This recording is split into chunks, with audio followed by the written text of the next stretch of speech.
नमस्कार दोस्तों, मैं हूं डॉक्टर श्वेता दीवान। मैं आपका बहुत बहुत स्वागत करती हूं हमारे शो द हेल्थ मैकेनिक्स में। तो बहुत ज़रूरी है कि दिमाग तक ही स्ट्रेस को रहने दें ताकि आपका दिल जो है एकदम फ्री रहे। इससे अच्छा मोटिवेशन फीमेल्स के लिए कुछ नहीं हो सकता। ये दोनों चीज़ों ने मेरे को काफ़ी इंस्पायर किया और काफ़ी गाइड किया।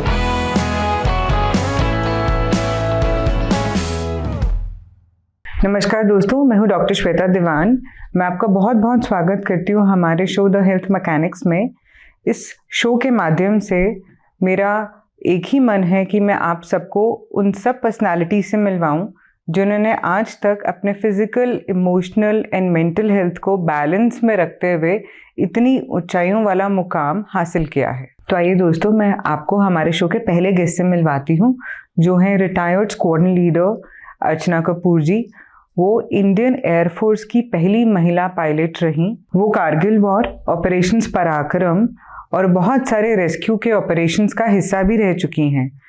उन्हें इंटरनेशनल पायलट एसोसिएशन की तरफ से एक उम्दा Indian women pilot, air force pilot होने का भी पुरस्कार मिला है। और आज की हमारी दूसरी गेस्ट हैं, जो कि एक एकेडमिक लीडर है, प्रोफेसर अनुराधा जैन जी। वो विप्स की वर्तमान में प्रिंसिपल भी हैं। मैडम बहुत से SPSCs की एक्सपर्ट भी हैं और मैम बहुत सारी NGOs के साथ जुड़ी हुई हैं जो वुमेन एम्पावरमेंट के लिए काम भी करती हैं। तो आइए दोस्तों, अब जानते हैं हमारे दोनों गेस्ट से कि आज की भागदौड़ भरी लाइफ में, डिजिटल मीडिया की लाइफ में हम सब कैसे कोप अप कर सकते हैं इनके एक्सपीरियंस के साथ। तो अर्चना जी, आपके मन में क्या ख्याल आया कि आपको यही करियर चूज करना है? श्वेता जी, हर यंग इंसान की तरह कुछ रोल मॉडल्स होते हैं आपकी ज़िंदगी में। मेरे लिए काफ़ी हद तक दोनों मेरे फादर और मदर वो रोल मॉडल रहे। मेरे फादर एयरफोर्स में पायलट थे, हेलीकॉप्टर पायलट थे, और मैं उनकी फीलिंग और उनकी जज्बात को अच्छी तरह भांप सकती थी, क्योंकि वो बोलते इतना नहीं थे पर वो इंडियन एयरफोर्स को बोलते थे इट्स ऑल फन। और उनकी जब वो यूनिफॉर्म पहनते थे, उनकी प्राइड झलकती थी उनकी बॉडी लैंग्वेज में, उनके बात करने के तरीके में। और बहुत सारी चीज़ें मैंने अपनी मदर से भी सीखी।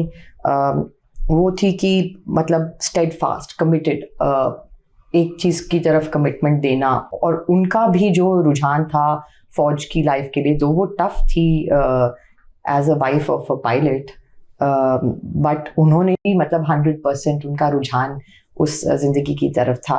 तो ये दोनों चीज़ों ने मेरे को काफ़ी इंस्पायर किया और काफ़ी गाइड किया कि मैं अपने आप को किस लाइन ऑफ वर्क में देखना चाहती हूँ। वंडरफुल। तो जब ये ख्याल आया, आपने बहुत मेहनत करी होगी, आई एम श्योर। बहुत सारे क्वेश्चंस दिमाग में आए होंगे कि कैसे लाइफ बैलेंस होगी, पढ़ने जा रहे हैं, और जब एविएशन को लोग हवा में उड़ता हुआ जहाज़ देखते हैं तो सबकी एक फीलिंग हवा में उड़ने वाली होती है। लेकिन कितना डर, कितनी मेहनत और कितने ख्याल आए शुरू से लेकर अभी तक आपकी लाइफ में, जो आपको और आगे बढ़ाकर लेकर जा रहे हैं? तो श्वेता, आई थिंक सारी चीज़ें बहुत बेसिक होती हैं। आप कोई भी प्रोफेशन या कोई भी एक्टिविटी को जब आप परस्यू करते हैं तो आपकी जो बेसिक चीज़ है वो है दृढ़ निश्चयता। आपने एक बारी निश्चय कर लिया कि ये कार्य मैंने करना है, और उसके बाद में आपकी कमिटमेंट उस कार्य के लिए। तो वही चीज़ अभी तक मेरा ड्राइविंग फोर्स रही है। डेफिनेटली बहुत सारी चीज़ें आपको परिवार से मिलती हैं, और वो है कि बिल्कुल मेरी मदर को उस वक़्त लगता था, क्योंकि वो उस जनरेशन की हैं, उनको लगता था कि बीइंग अ गर्ल तुम कैसे निभाओगे, और रिस्पॉन्सिबिलिटीज़ शादी के बाद, बच्चों के बाद बढ़ती हैं। ये सारी चीज़ें हमने सुनी थी अपने घर में बड़े होते हुए भी। तो बिल्कुल एप्रीहेंशन थी। उसमें मेरे फादर ने बहुत हद तक मुझे मदद करी। उन्होंने मुझे टाइम मैनेजमेंट सिखाया, उन्होंने मुझे कंपार्टमेंटलाइजेशन सिखाई। उन्होंने कहा कि जब आप जो काम कर रहे हैं सिर्फ उस पर ध्यान लगाओ, और अपना जो भी टाइम आपको मिलता है अपने वर्क एनवायरनमेंट के अंदर, उसको मैक्सिमम अपनी प्रोफेशनल नॉलेज बढ़ाने के लिए यूज़ करो। टाइम को वेस्ट ना करो, ज़ाया ना करो। तो यही छोटी छोटी चीज़ें मैं आज तक भी बहुत स्ट्रिक्टली फॉलो करती हूँ कि मैं एट होम बिल्कुल एक माँ एक वाइफ की तरह स्ट्रिक्टली अपनी सोच को रखती हूँ। और जब मैं ट्रांजिशन करती हूँ इनटू माय प्रोफेशनल स्पेस, तो फिर मैं बिल्कुल एक पायलट की तरह, एक इंस्ट्रक्टर की तरह, एक सीनियर क्रू की तरह, या फिर एक सीनियर सब्जेक्ट मैटर एक्सपर्ट की तरह अपने आप को सोचती हूँ और पेश करती हूँ। तो आपकी बातों से मुझे लग रहा है कि जो आपने बचपन से लेकर अभी तक फॉलो किया वो ये किया कि जहाँ है वहाँ रहिए और हाँ जी। 100% वहीं काम करिए। बिल्कुल। उसको अब आजकल जब मैं ज़्यादा पढ़ती हूँ तो मैं उसको बोलती हूँ being in the now. Right. जिसको प्रैक्टिस करने में, हाँ, जब आप यंगर होते हो उसको उसकी समझ इतनी नहीं होती, पर ये होता है कि हाँ, जहाँ है कोशिश यही है कि अपने दिमाग को एक चित होकर उसी डायरेक्शन में लगाइए। जहाँ हम बात करते हैं फोकस रहने की, तो बहुत सारी ऐसी चीज़ें होती हैं तो हमारे फोकस इधर उधर चले जाते हैं। चाहे हम यंग लाइफ की बात करें, मदरहुड की बात करें या काम के स्पेस की बात करें, तो उस पर आप क्या बोलेंगी कि अभी तक 30 सालों में जो आपने ECG ग्राफ की तरह हर चीज़ को हैंडल किया होगा, आई एम वेरी श्योर बहुत हाई मोमेंट्स भी आते हैं, ऑल्टीट्यूड की तरह बहुत लो भी आते हैं, और बीइंग अ पायलट हम सब जब भी क्राफ्ट में सफ़र करते हैं तो हम सिर्फ पायलट पे भरोसा करके लाइक गॉड शांति से बैठे होते हैं, सब काम अपने कर रहे होते हैं, बट आप बहुत फोकस्ड रहकर हमारी जर्नी को आगे लेके बढ़ते हैं। तो उस टाइम स्टेट ऑफ माइंड कैसा रहता है जब टर्बुलेंस आता है, और टर्बुलेंस के बाद क्या एक रिलीफ आता है? तो वो मैं जानना चाहूँगी कि बीइंग अ पायलट आपने इतने सारे ऑपरेशंस में भी हिस्सा लिया, तो कितना अप एंड डाउन एक नॉर्मल व्यक्ति की लाइफ में आता है और उसको कोप अप कैसे करते हैं आप उसी टाइम सिचुएशन में? तो I will just quickly answer this. हाँ जी। तो इसको मैं एक्सप्लेन करूँगी बेस्ट अपनी बिटिया के क्वेश्चन के साथ। उसने भी साइकोलॉजी ऑनर्स पढ़ी थी, और उसने अपनी मेरी मदर से ये क्वेश्चन पूछा उनकी 50th वेडिंग एनिवर्सरी पे कि नानी आप ये बताओ कि हाउ विल यू डिस्क्राइब आपके और नानू के 50 इयर्स इकट्ठे। तो उन्होंने यही जवाब दिया। उन्होंने कहा वेल आईड से इट्स रोलर कोस्टर राइड, है ना। तो उसने यही बोला कि इसका मतलब बहुत सारे हाइज भी थे लाइफ के। एंड मेरी मदर ने यही बोला कि कितनी बढ़िया चीज़ बता दी एक छोटे बच्चे ने, मतलब यंग बच्चे ने, कि कितने सारे हाइज थे लाइफ में, और अगर आप उसको राइड को देखेंगे तो आपको रियलाइज होगा कि आप कितने ब्लेस्ड हैं। ठीक है, कितने सारे लोग 50 साल इकट्ठे नहीं बिता पाते हैं और ये जर्नी कोई नहीं एक्सपीरियंस कर पाते हैं। तो अगर आपका फोकस, क्योंकि लाइफ तो रोलर कोस्टर रहेगी चाहे आप कुछ भी चूज करें करना, तो अगर आप अपना फोकस सिर्फ अपने हाइज पे रखेंगे तो आपको रियलाइज होगा कि यू आर ब्लेस्ड। वंडरफुल। अब जैसे आपने अपनी डॉटर की बात करी, तो ये सारी समझ हमें घर से नहीं मिल पाती है। एकेडमिकली हमारी बहुत इम्प्रूवमेंट कराई जाती है जहाँ हम पढ़ रहे होते हैं। तो मैं आपसे पूछना चाहूँगी मैम कि आपने जो ये करियर पिकअप किया, क्या मौज उठी कि आपको खुद तो पढ़ना ही है और आगे इतने सारी लाइफ्स को भी पढ़ाना है और आगे लेके चलना है? सबसे पहले तो मैं आपको बहुत बहुत बधाई देना चाहूँगी जो आपको ये एक इतना सुंदर जो विचार आया और आपने ये सीरीज शुरू की, क्योंकि आज के समय में मुझे लगता है कि इससे अच्छा मोटिवेशन फीमेल्स के लिए कुछ नहीं हो सकता। जब वो अपने साथ की और अपने तरह की लोगों को सुनेंगी तो ऑब्वियसली उनको भी एक अच्छा फील फैक्टर आएगा और मोटिवेशन होगा। आपके सवाल का अगर मैं बात करूं तो बचपन से तो मेरा जो ड्रीम था वो टीचिंग का नहीं था, बट मैं डॉक्टर बनना चाहती थी, मेडिकल डॉक्टर। बट क्योंकि हमारे घर का जो माहौल था, जैसे मैं अग्रवाल कम्युनिटी से हूँ, और तो हम लोग जैसे नॉन वेज वगैरह को नहीं मतलब घर में भी यूज़ करते और ना ही देख पाते हैं, तो प्रैक्टिकली मेरे लिए वो पॉसिबल नहीं हुआ कि मैं लैब्स में जाके वो सारे प्रैक्टिकल्स करूं। फिर मैंने सोचा कि अगर ये नहीं हो सकता तो दूसरा मेरे लिए ऑप्शन क्या हो सकता है, एक नोबल प्रोफेशन जिसमें मैं सोसाइटी के लिए भी कुछ कर सकती हूँ, अपने लिए भी कर सकती हूँ और अपने ही तरह की बहुत सारी फीमेल्स के लिए भी मैं एक मोटिवेशन बन सकती हूँ। फिर 10th के बाद फिर मैंने डिसाइड किया कि मेरी जैसी पर्सनालिटी के लिए टीचिंग से बेहतर कुछ नहीं हो सकता।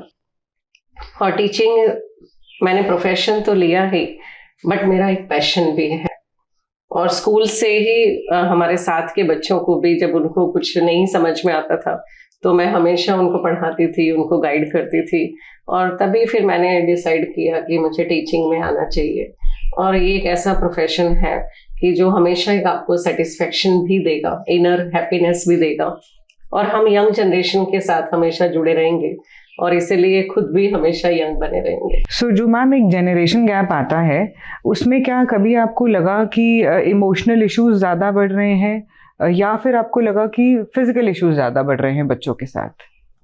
ये जो जनरेशन अब आ रही है और जनरेशन गैप की आप जो बात करते हैं, पहले जब हमारे टाइम में जनरेशन गैप 10 साल में आता था, फिर 5 साल में आता था, अब मुझे लगता है कि 1 साल में ही जनरेशन गैप हमें दिखाई देता है। क्योंकि हम जो बच्चों से डील कर रहे हैं, 25 इयर्स का मुझे टीचिंग एक्सपीरियंस है जो, और इसी टीनेजर्स और 18-20 इयर्स के एज ग्रुप के बच्चों के साथ जब हम डील करते हैं तो मुझे ऐसा लगता है कि उनको फिजिकली तो they are aware about their health and कोई बहुत ज़्यादा ऐसी प्रॉब्लम हमें नहीं दिखाई देती, बट मेंटली यस, उनको आजकल इश्यूज जो हैं वो बढ़ रहे हैं। और स्पेशली आफ्टर कोविड शायद बच्चे इतने सोशलाइज नहीं हो पा रहे हैं या अपनी फीलिंग्स को इतना शेयर नहीं कर पाते हैं, शेयरिंग नेचर नहीं है, तो इसलिए हमें उन बच्चों के साथ उन बच्चों के लेवल का ही बन के रहना पड़ता है हमेशा, and they should feel comfortable with us. और इसीलिए मैं देखती हूँ कि बच्चे हमारे साथ बहुत कंफर्टेबल होते हैं और वो अपनी हर प्रॉब्लम को शेयर करते हैं, और जो कि वो अपने पेरेंट्स के साथ भी नहीं शेयर कर पाते वो हमारे साथ शेयर करते हैं। और उसके लिए हमें भी अपना understanding of mental health is very important, because मुझे लगता है कि जो भी इस प्रोफेशन में है टीचिंग में, they are good psychologist also, और वो साइकोलॉजी ही है जो हम बच्चों को समझ पाते हैं। तो घर से ही हमें बच्चों को इसकी ट्रेनिंग देनी चाहिए और बच्चों को फेलियर को एक्सेप्ट करना भी सिखाना चाहिए। आपने बहुत ही सुंदर बात कही। इसके लिए मैं सभी अपने व्यूअर्स को बताना चाहूँगी कि पहली शुरुआत ना जैसे बोलते हैं चैरिटी बिगिंस एट होम, घर से करनी चाहिए। बच्चों के साथ साथ हमें आपस में भी ये डिस्कस करना चाहिए कि एक्सेप्टेंस हमारी लाइफ में कितनी ज़रूरी है एंड एक्सपेक्टेशंस को थोड़ा कम रखना चाहिए। अगर मेरे में या मेरे परिवार वालों में या मेरे जानकार में किसी को कोई भी समस्या आती है तो सबसे पहले ना उसको एक्सेप्ट करना सीखें हम सब। ये नहीं कि हम जताना शुरू कर दें कि या दिखाना शुरू कर दें ऐसा क्यों, ऐसा किसके लिए। अगर हम एक्सेप्ट करेंगे तो एक्सपेक्टेशन भी कहीं ना कहीं थोड़ी नीचे आएगी। अब हम बात करते हैं वापस से अर्चना मैम से। मैम जैसे कि बात चल रही थी फोकस पे भी और एक्सपेक्टेशंस पे भी, जब भी आप घर से कभी निकलते हैं या फिर कोई विचार आता है, कहीं से भी आप कहीं जा रहे हैं, कोई ऐसा ख्याल आ गया जो सुकून वाला नहीं है, तो आप उससे कोप अप कैसे करते हैं? बिल्कुल, ये तो लाइफ का रूल है कि लाइफ आसपास आपके सब आपके जॉब की रिक्वायरमेंट के हिसाब से रुक तो नहीं सकती। घर में अपना कई बार ऐसा होता है, कोई डिमांडिंग टाइम है, बच्चों के साथ में है, वो नॉर्मल रूटीन है लाइफ का। उसको तो मैं लाइक आई सेड मैं कंपार्टमेंटलाइज कर देती हूँ, जो मैं अभी फिजिकली हैंडल कर सकती हूँ और वही एक सोल्यूशन है। सो ये कॉन्शियस डिसीजन है that I will always be part of the solution. Problem की जानकारी हमको सबको है, उसको रखिए एक साइड, और ये कि अगर आप सोल्यूशन का पार्ट नहीं बन सकते बिकॉज आप फिजिकली वहाँ नहीं हैं, तो या तो कोई और सोल्यूशन जो कि आपकी एब्सेंस में भी वाइबल है उसको सेट इट इनटू रोल कि भाई किसी को कॉल करिए, किसी से बात करिए। दूसरा, ये चैलेंज हर फील्ड में देखा जा रहा है आज के दिन। मैं भी अब मैं खुद 50+ हूँ, पर मैं बच्चों के साथ फ्लाई करती हूँ, बहुत यंग है, कोई 20 का है, कोई 22 का है, कैबिन क्रू 18 साल के भी हैं। तो डेफिनेटली मैं इसको एक बड़ी अपॉर्चुनिटी की तरह से ट्रीट करती हूँ। उनसे जितना लाइन ऑफ कम्युनिकेशन खुला रखा जा सके। बिल्कुल सही बोला है प्रोफेसर अनुराधा ने कि कोविड के टाइम पे आई थिंक लोगों की डिपेंडेंसी गैजेट्स पे ज़्यादा हो गई है, क्योंकि आप घर से बाहर नहीं जा रहे थे। तो क्या है कि इंस्टेंट ग्रेटिफिकेशन, कम्युनिकेशन, वो सारा कुछ जो है अब आपको आपकी डिवाइस से मिलता है। और इस जनरेशन के लिए एक बहुत बड़ी I'd say स्ट्रगल भी है। एक एनवायरनमेंट है, एक सूडो एनवायरनमेंट है उनके आसपास, जहाँ पे आप अपना बेस्ट फुट फॉरवर्ड, सबसे अच्छी पिक्चर्स, और ये सिर्फ इस यंग जनरेशन नहीं कर रही, ये हमारी जनरेशन भी कर रही है कि अपनी बेस्ट वेकेशंस की फोटोज डालेंगे।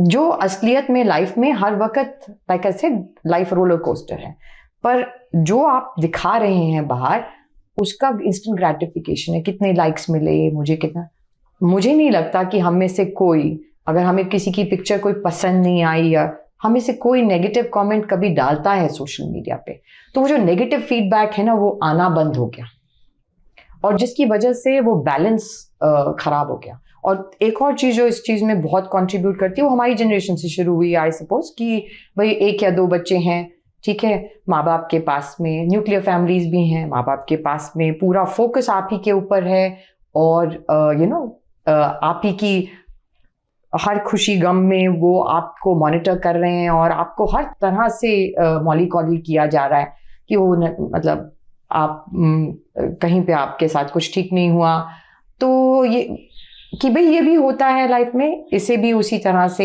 लेना चाहिए। तो ये प्रॉब्लम मैं जब भी यंग बच्चों के साथ फ्लाई करती हूँ या उनके साथ इंटरेक्ट करती हूँ, लेकिन बहुत रियलिस्टिक प्रॉब्लम नज़र आती है।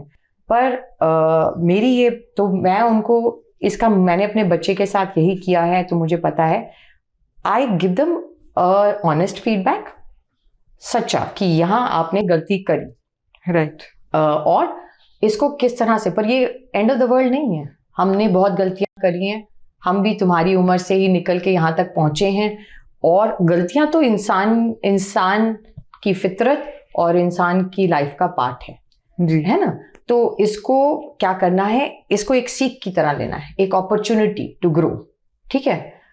वो जब आपकी सबसे बड़ी गलती आपकी सबसे बड़ी सीख है। तो मैम जैसे अभी अर्चना जी ने बताया कि उनको क्या क्या चैलेंजेस आते हैं यंग बच्चों के साथ फ्लाई करते हुए और वो कोप अप कैसे करते हैं, तो आप तो बैठे ही सागर में हैं, आपके पास तो सारे के सारे ये वाले चैलेंजेस शायद लाइन लगाकर रोज ही आते होंगे, आप उनको कैसे एड्रेस करते हो? देखो, चैलेंजेस हर किसी की लाइफ में आते हैं, चाहे वो कोई भी एज ग्रुप हो, और हम खुद बहुत सारे चैलेंजेस फेस करके यहाँ तक पहुँचे हैं, और अभी भी एवरी डे भी फेस चैलेंजेस। और जैसे मैम ने बताया कि रोलर कोस्टर राइड है लाइफ जो है, और इसमें मुझे लगता है एक positivity, positive approach, patience, commitment, अगर हम इन चीज़ों को ऐड करें तो कुछ हद तक हम इन चैलेंजेस को अपॉर्चुनिटीज में कन्वर्ट कर सकते हैं। और अगर हम ऐसी सिचुएशन में कभी भी इस मोड पर अगर हम लो फील करते हैं, तो हम उस समय भी दूसरों की जर्नी से, दूसरों की लाइफ स्टोरी से हमें अपने आप को मोटिवेट करना चाहिए, क्योंकि वो मोटिवेशन जो है वो आपको फिर से उस लाइन पर लेकर आएगा, और फिर डिसिप्लिन्ड लाइफ जो है वो उस रास्ते को आगे कंटिन्यूस आपको लेकर जाएगा।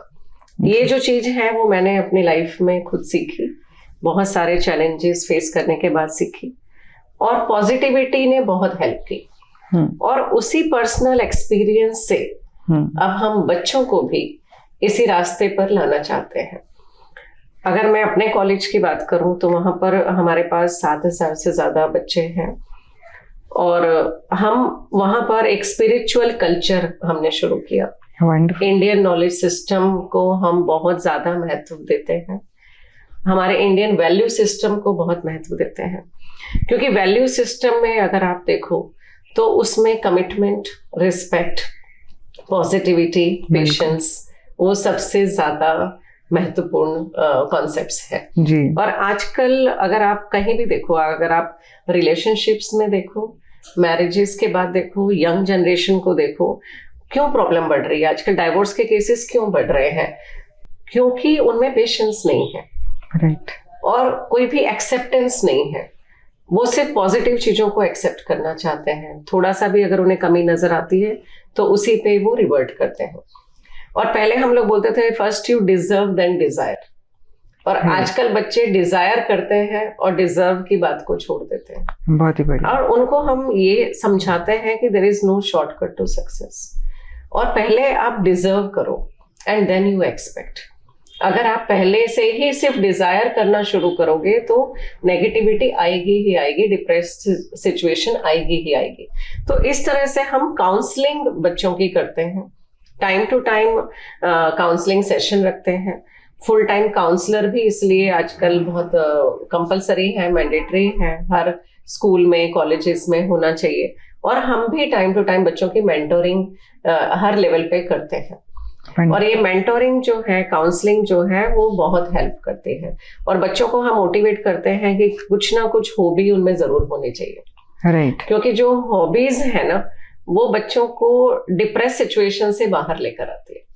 And it is the best way of meditation, क्योंकि जो बच्चा जिस हॉबी में आगे जाएगा वो उसमें बेस्ट करेगा ही करेगा, और वो उसमें फोकस करेगा ही। और अगर वो उसमें फोकस करेगा तो ऑब्वियस सी बात है कि वो आधा घंटा, 1 घंटा मेडिटेशन से कम नहीं है। तो हम बच्चों को इस तरह से डेवलप करवाते हैं, उनकी हॉबीज डेवलप करवाते हैं, उनकी स्किल्स डेवलप करवाते हैं, उनको स्पिरिचुअल कल्चर की तरफ लेके जाते हैं, उनको योगा की तरफ लेके जाते हैं। Because yoga does not only help physical health but also improving their mental health. Ma'am, मैं आपके पास वापस आऊंगी। आप तो ग्राउंड में भी, हवा में भी सबको कुछ ना कुछ सिखा ही रहे हो। तो अगर मैं न्यूट्रिशनल फिटनेस की बात करूँ, खाने की बात करूँ, डाइट की बात करूँ, आप बहुत अलग अलग ऑल्टीट्यूड्स पे भी फ्लाई करते हो, आपको लैंडिंग प्रोसीजर भी देखना है, आपको टेक ऑफ भी देखना है। तो किस तरीके से आप लोग हाइड्रेटेड रहते हैं, किस तरीके का खाना आप कैरी करते हैं, और फिटनेस के लिए क्या क्या करते हैं? श्वेता, काफ़ी ध्यान रखना पड़ता है फिटनेस का। बिल्कुल जैसे प्रोफेसर अनुराधा ने बताया, 40 साल की एज के बाद एक बड़ा सिग्निफिकेंट शिफ्ट आता है, और ये मैंने सिर्फ लेडीज़ में ही नहीं देखा है, इसको मैं अपने मेल कोलीग्स के लिए भी देखती हूँ, क्योंकि हमारा एज अ पायलट हर साल मेडिकल होता है। तो ये काफ़ी और वो पहले की जनरेशन, हमारे को इतना ज़्यादा नहीं नॉलेज नहीं थी कि भाई हाँ खाने का क्या फ़र्क पड़ता है, पर आपकी बिल्कुल वाइटामिन्स और इन वाइटामिन्स का आपके जनरल अलर्टनेस पे बहुत ज़्यादा असर पड़ता है। तो मैंने काफ़ी अपने आप को शिफ्ट किया। कुछ फौज की ट्रेनिंग का असर भी रहा कि आपको शुरू से यूनिफॉर्म पहननी है, उसमें आप अपने आप को कैसे कैरी करते हैं, आप कैसे दिखते हैं, तो आपकी जो जनरल फिटनेस और वेलबींग जो है वो आपकी डिमीनर में बिल्कुल दिखती है। तो इन सब चीज़ों को मेंटेन करके रखने के लिए और मेंटल वेलबींग के लिए सबसे ज़्यादा अगर मैं जैसे अपना खाना लेके जाती हूँ, मैं आई मेक श्योर कि सैलड्स मैं अलग से कैरी करती हूँ। मेरी एयरलाइन बहुत अच्छी है कि सैलड्स और अच्छे खाने की तरफ बहुत ध्यान देती है, और क्रू का फीडबैक रेगुलरली लिया जाता है। तो हमारा खाना अलग से अपलिफ्ट होता है, और उसमें सैलड्स बहुत बड़ा हिस्सा कॉन्स्टिट्यूट करते हैं। कर्ड हो गया, things that are good for your general diet. तो हमारा खाना न्यूट्रिशनली बहुत फ़र्क होता है। तो एयरलाइंस और ऑर्गेनाइजेशंस भी अब इस तरफ जागरूक हो गई हैं और अलग तरीके का खाना अपलिफ्ट करती हैं। वंडरफुल। हाँ जी। एंड दूसरा क्या है कि अगर मैं जो चीज़ अलग से लेके जाती हूँ तो मैं उसके बारे में ज़रूर बात करती हूँ कि मैं ये क्यों खा रही हूँ। हमें नहीं पता था जब हम छोटे थे, पर अगर तुम लोग अभी से इन चीज़ों को इम्बाइब कर लोगे तो तुम हमारे से कहीं बेहतर रहोगे हमारी उम्र पे। वंडरफुल। क्योंकि हमने एक जर्नी जो 40 पे शुरू करी, जब हमने रियलाइज़ किया कि डिटीरियोरेशन हो रही है, तो उसको रिकवर करने किया है हमने वहाँ से। क्योर की बात हो गई। बिल्कुल। तो मैं डेफिनेटली बोलती हूँ कि यंग बच्चे जो हैं वो हिंदुस्तानी डाइट से थोड़ा सा फ़र्क इस तरह से प्रोटीन की तरफ ज़्यादा रुझान रख रहे हैं, वो उनके लिए भी अच्छा है। थोड़ा कार्बोहाइड्रेट्स की तरफ ध्यान रखना कि भाई आप बैलेंस डाइट लेते हैं जी, कार्ब्स का इंटेक कम, प्रोसेस्ड कार्बोहाइड्रेट्स इवन कम।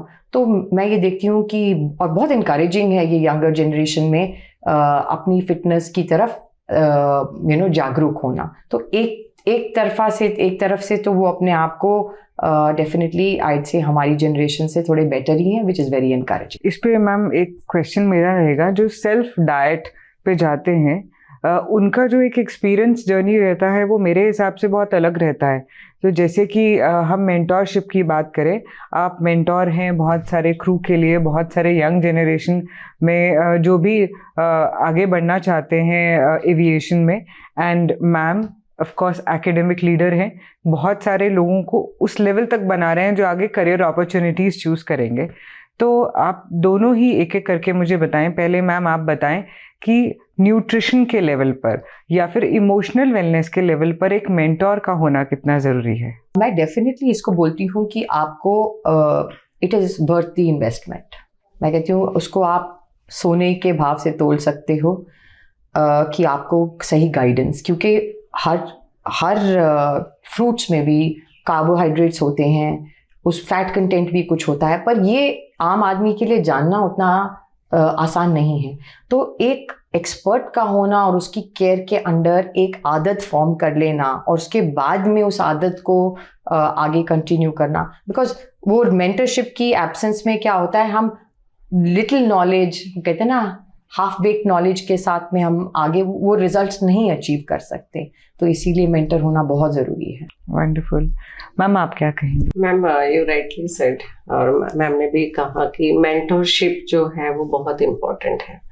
हर फील्ड में, हर स्टेप पे मेंटरशिप बहुत बहुत इम्पोर्टेंट है। और उसी तरह से अगर हम न्यूट्रिशन और डाइट की बात करें तो एक स्पेशलिस्ट जो है, स्पेशलाइज्ड पर्सन जो है, उसकी मेंटरशिप बहुत ज़रूरी है।